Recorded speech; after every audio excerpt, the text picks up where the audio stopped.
நீங்கள் என்னதான் போராடினாலும் கூட உங்களை அங்கீகரிப்பதற்கான இடங்களில் அவர்கள் இல்லை.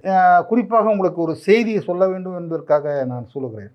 தோழர் தமிழரசன் அவர்கள் அந்த செய்தியை அவருடைய தன்னுடைய கொல்லிமலை கட்சிய திட்டத்தின் அடிப்படையில் மிக தெளிவாக சொல்கிறார். இந்தி மக்களுக்கும் தமிழ் மக்களுக்குமான முரண்பாடு முதன்மை முரண்பாடாக மாறி இருக்கிறது.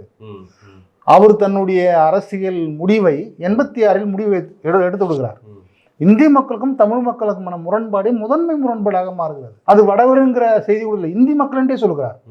அப்ப இந்தி மக்கள் என்று சொல்லக்கூடியவர்கள் கிட்டத்தட்ட ஒரு உபி, பீகார், மத்திய பிரதேசம், குஜராத், ராஜஸ்தான் இந்த போன்ற மாநிலங்களிலிருந்து அவர் 300க்கும் மேற்பட்ட நாடாளுமன்ற உறுப்பினர்கள் அவையில் இருக்கிறார்கள்.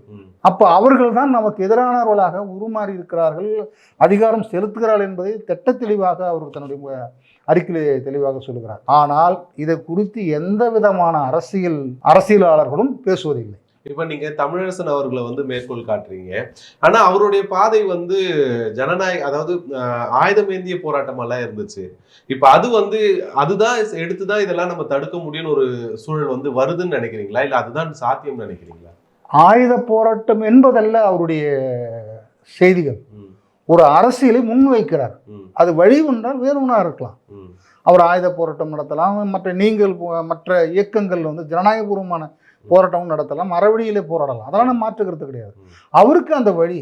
ஆனால் அரசியல் என்பது பொதுவானது தானே, அரசியல் என்பது பொதுவானது. அப்போ இந்தி மக்களுக்கும் தமிழ் மக்களுக்குமான